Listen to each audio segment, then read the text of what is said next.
final whistle's gone for Blackburn Rovers, and the final whistle has gone for the majority of the Championship clubs. That's right, and they'll be partying in the streets of Luton tonight, as they'll be back in the Championship again next year. We'll talk all about it. Rovers defeat next. That's right, folks, back once again with another match review, this time picking apart Blackburn Rovers.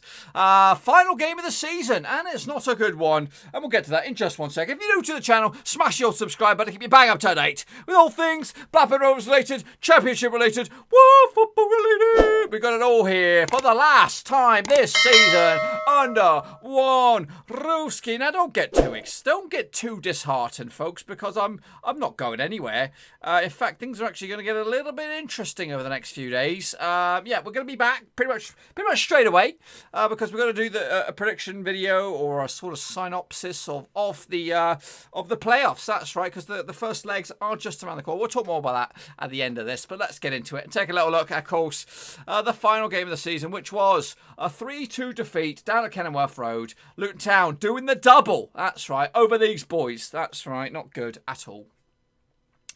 3-2 final score. We actually took the lead nice and early. On the score sheet, once again, Adam Armstrong. He knows where the back of the net is. Giving us the lead. And you know what? In the first 10 minutes, I thought this could be an embarrassment. It could be an embarrassment for poor old for Luton Town. But no.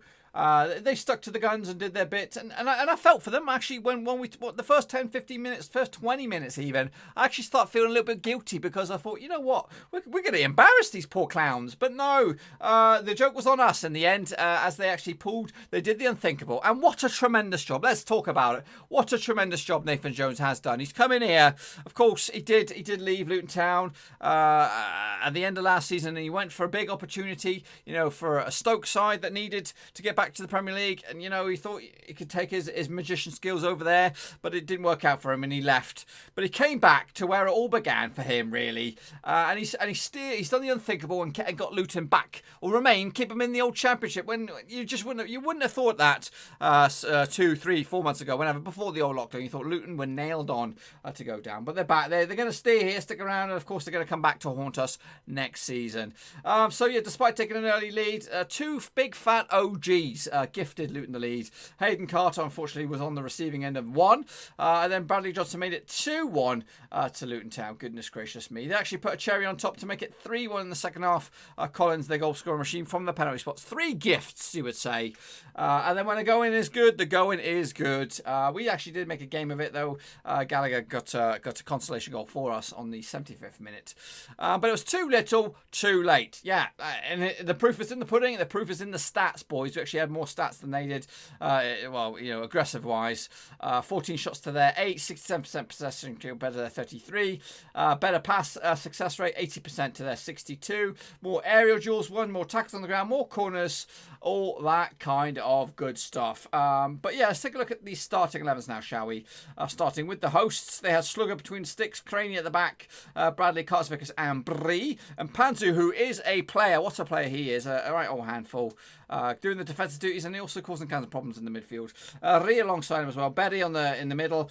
Lee, Cornick, and Collins up top. I even took the piss a little bit as I was watching with Cornick and his hairdo. But he has the last laugh, of course. Rovers came to the game with this formation here. Walton between sticks, Frankie Costello, Lenihan, Hayden Carter at the back there, Nyambe, Travis, Rothwell, Johnson, Armstrong on the left, Brereton down the right, and Holt beat down the middle. Now, here is my final Blackburn Rovers match ratings for the season. Holt, Walton, pack your bags, son. I'm sick and tired of you. You got a 4 on that one. Frankie Costello, not the greatest on the left-hand side, but a steady performance with a 6. Same can be said for Lennon. Of course, the big fat OG will go against your Carter. You got to go at 5 there. Nyambe always gets a 7 default. He's just phenomenal. I think he's one of our better players, to be honest with you. Travis with a 6, not the greatest performance by him today. Rothwell with a 7. He was running up and down, trying to cause problems, and he did run his socks off. It's just his shooting boots were left at home. He was left under the nappies. Absolutely hideous shooting skills today. Bradley Johnson didn't do much better as well. Also got a 5 with the big fat OG. Armstrong with a 7. Credit to him, giving us a bit of hope. Holtby with a 6, and Brereton with a 6 as well. Not bad performance by Brereton. On a Brereton standard, you would give him a 10, but realistically, on the grand scheme of things, you'd give him a 6. Next season, let's take a look at this 11 here. Of course, no Walton. He's gone. Left back, there's going to be somebody new at left back. I think Amari Bell will stick around and compete for the jersey, but he'll need competition. Will the competition come from Derek Williams? Probably not. Will it come from Ranky Costello? I hope not. No disrespect to him. I'm just, I think I see him further forward. And more on the right hand side, I think. Lenihan at centre back will remain, of course. Carter, I don't know. I think he might need a loan. I was praising him for the game against Reading. Of course, we were victorious. Nobody could have done anything wrong after that game. But Hayden Carter with a fight, he was a bit ropey today. Showed some immaturity and things like that. And I just thought he got found out a little bit. He's decent, and I think he's got a Rovers career in him, and definitely a first team player in the next couple of seasons. But I think next year will be a loan year for you, maybe in a League One team, League Two team, something like that. And Nyambe, of course, will remain just where he is. Travers will remain. Rothwell's decent. I don't think that's his role there in a three-man midfield. It's quite difficult to try and pin where he should play. But he's decent, and he's got tools in the locker, and I'm sure we'll squeeze out a good player out of him. Bradley Johnson's hit and miss. Some days he's phenomenal. Other days he's a bit ropey. Today was a little bit ropey. End of season flaws and all that kind of stuff. Armstrong, you can't battle. You can't say nothing wrong about Armstrong. Player of the season, goal of the season. Really stepped up to the plate once Dakarina got ruled out. But without him, we would not even be in the top half of the table. We'd be struggling. Holtby's done okay. He's not been consistent enough.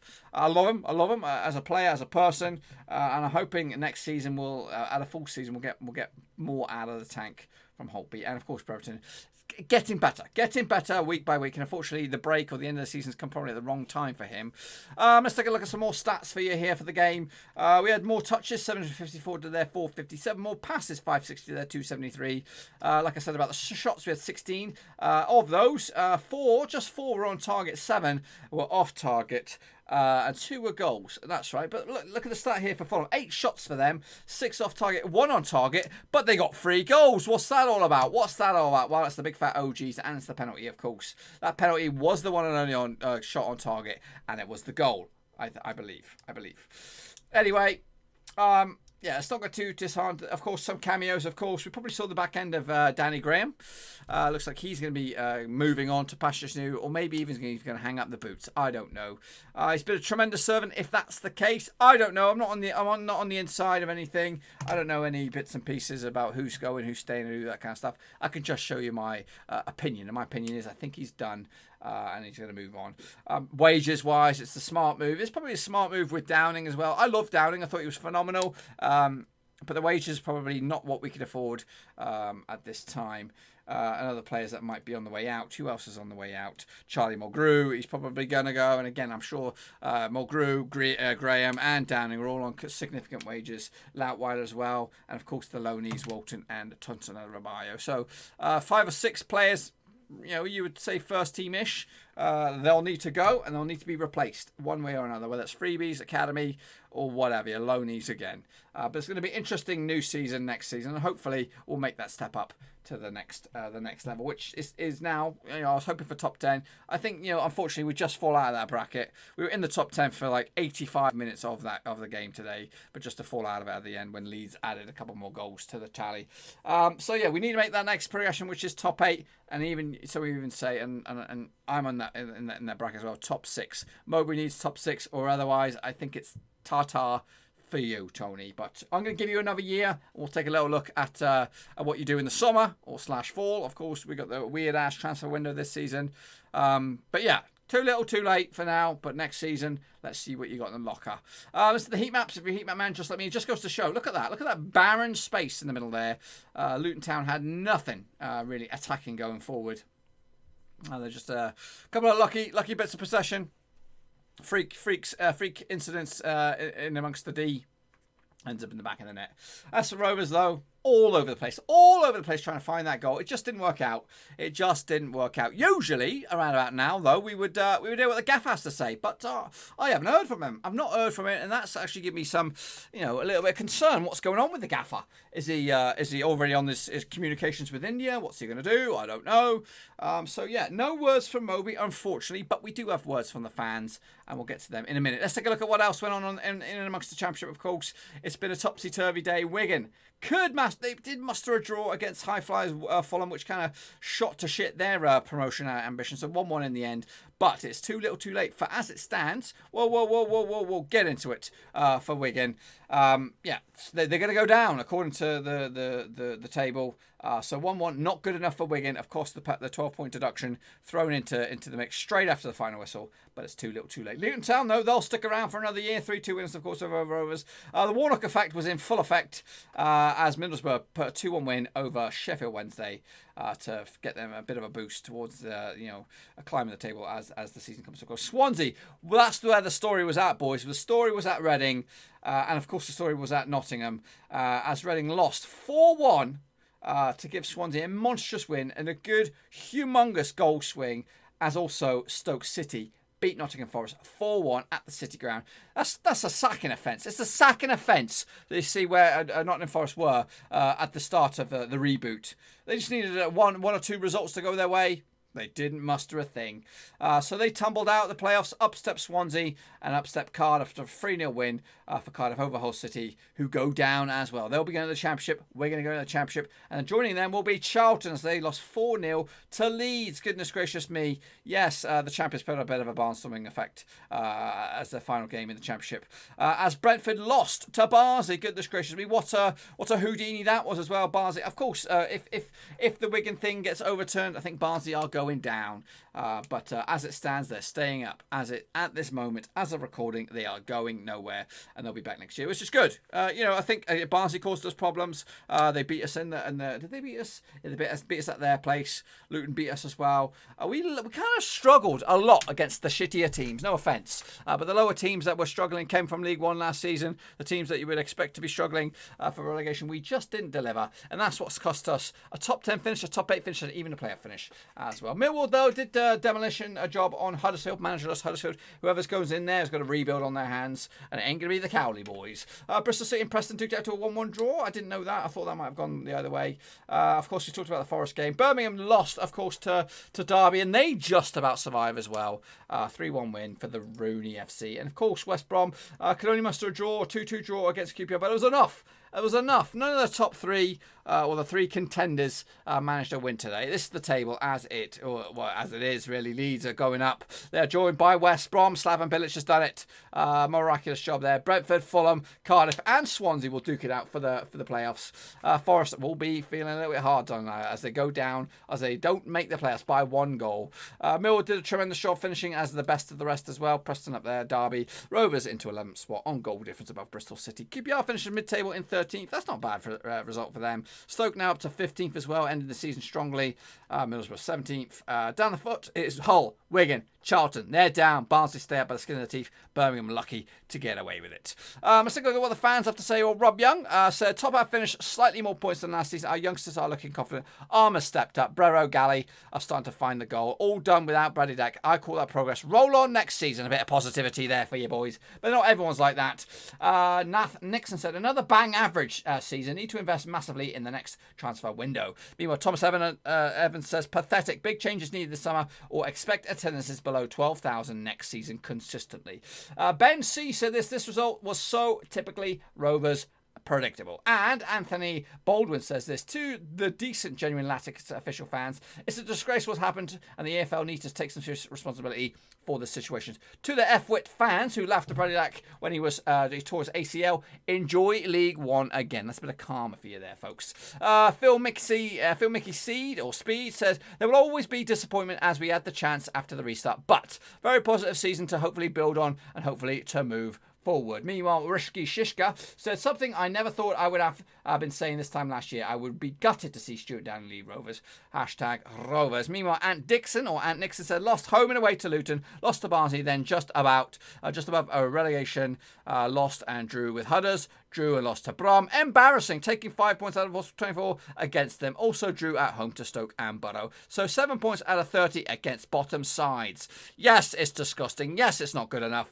But hey, we did better than last year. We were out with our crucial man, and hopefully next season we will be bigger, better, and stronger. We were in the conversation for 95% of the season. It was only after the Millwall game that we were told it's not our year. Meanwhile, Robert Moore said this: another step in the right direction this season. Keep building and keep improving. Back the manager, playoff charge next season. Come on, you Blues. And Heather Johnson said, to be honest, knowing how I felt when we went down, I'm quite happy we could help Luton. Roll on next season. Rovers till I die. And that is it. That is it, boys and girls. In a Rovers, guys, I will be taking off the shirt.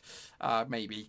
But, of course, the videos will continue on the channel. I've got to do the playoff predictions. I've got a couple of simulations coming up. Of course, the Champions League is not so far away. And, of course, we're going to be starting the new season maybe Friday, actually, with the Scottish season. We've got some Scottish videos coming out for the new league, one of the new leagues that we're going to be looking at next season. So that's to look forward to. And that is also will introduce the new prediction league. That's right. I've been talking about it on the old prediction videos. So make sure you check that out, even if you're just curious as to how it all will go.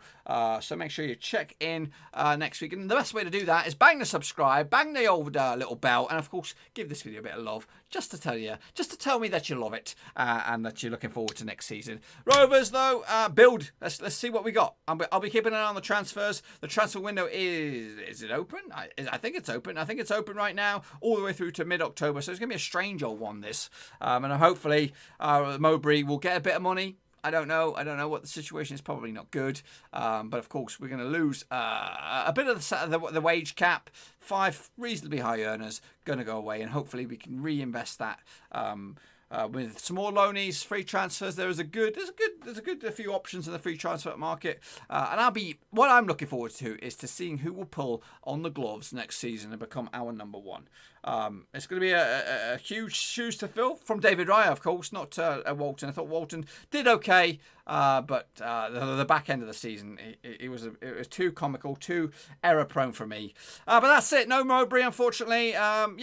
Yeah, congrats to Luton. I'll be looking forward to seeing you around next season when we'll hopefully do the double overview alongside the likes of Wickham. Of course, Coventry promoted. Who else got the old sneaky back door there? Rotherham as well. So it's going to be a good old season next season. I already think we're good enough to stay up.